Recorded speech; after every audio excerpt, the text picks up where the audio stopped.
Kilo. তাহলে আমাকে 1 kilo tomato দাও। দাও চাচা, দিচ্ছি। ওজনে কম দে, ওজনে কম দে, হবে। ও শয়তান সেজেছে নাকি? সামনে মাসে তোর মেয়ের বিয়ে আছে, একটা 80 দিতে হবে তো। ওজনে কম দে, লাভ হবে, লাভ হবে, লাভ হবে। ওজনে কম দে, কম দে। আমার কথা শুন, লাভ। এ নাও চাচা তোমার 1 কিলো টমেটো। চাচা ঠকিয়ে দিচ্ছে, চাচা ঠকিয়ে দিয়েছে। হবে এটা 1 কিলো টমেটো হচ্ছে কি দেখো তো। ওই দাও দেখি তো।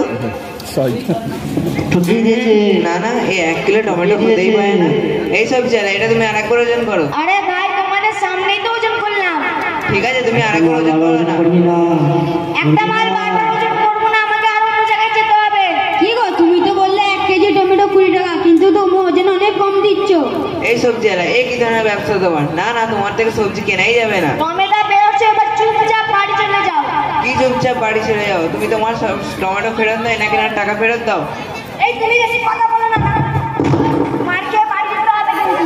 বলে মার খেয়ে বাড়ি যেতে হবে? 3 টাকার সবজি আলা, দাঁড়া দেখে নিচ্ছি একটু। যাও, যাও, তোমার দেখো সব দেখো। একটা ঘুষি দে, একটা ঘুষি ও দে। মৌলানা সাহেব, একটু এদিকে আসবেন। মৌলানা সাহেব, মৌলানা কি আবার? মরা সাহেব আসছে, পালাই, পালাই।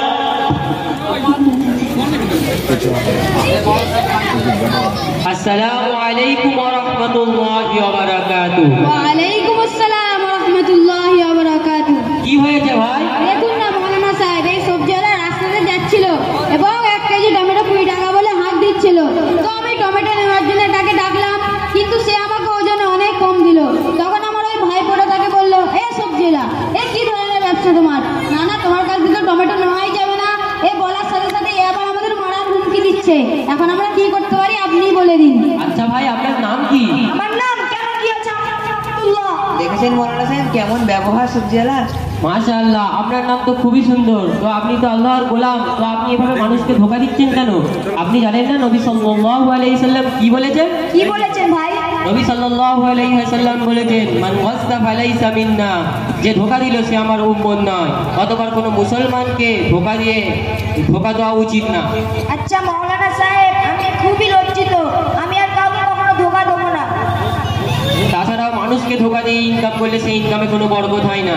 ভাই আমি কথা দিচ্ছি, আজ থেকে আর কাউকে ধোঁকা দেবো না ইনশাআল্লাহ। আচ্ছা মৌলানা সাহেব, এই বাচ্চাকে আপনি কোথায় নিয়ে যাচ্ছেন? এই তো আমাদের গ্রামে দিনিয়াত মুনাজ্জাম মক্তবে পড়তে নিয়ে যাচ্ছি। আচ্ছা মৌলানা সাহেব, ওখানে কি শেখানো হয়? ওখানে দিনের গুরুত্বপূর্ণ দিনই শিক্ষা দেওয়া হয়। এই যে আপনি এভাবে পোশাকটা পরে আছেন, শিক্ষা থাক তাহলে আপনি এভাবে পোশাকটা পরতেন না। একজন পুরুষের সদর হলো নাভি থেকে টাকনু পর্যন্ত, তাই প্রত্যেক মুসলমানের সর্ব অবস্থায় সদর রেখা রাখা জরুরি। আর আপনি যদি মুসলমান হন তাহলে আপনার শরিয়াতের হুকুম অনুযায়ী চলা জরুরি উচিত। আচ্ছা মৌলানা সাহেব, আমার ভুল হয়ে গেছে, আমি আর হাঁটুর ওপর পোশাক পরবো না। আচ্ছা মৌলানা সাহেব, আমার একটা বাচ্চা আছে, ওকে আমি মক্তবে ভর্তি করতে পারি? আপনার বাচ্চার বয়স কত? আমার বাচ্চার বয়স 7 বছর।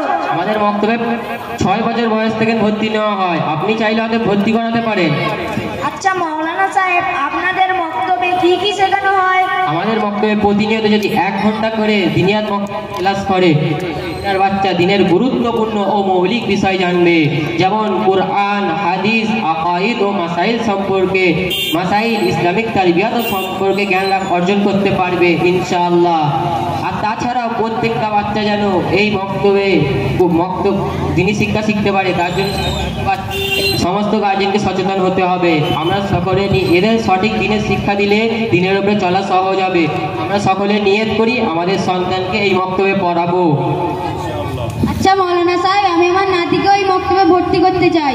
মৌলানা সাহেব, আমি আমার ভাইকেও ভর্তি করাতে চাই। আচ্ছা মৌলানা সাহেব, আমার ছেলেকেও ভর্তি করতে বলছি ইনশাআল্লাহ। আসসালামু আলাইকুম ওয়া রাহমাতুল্লাহি ওয়া বারাকাতুহু।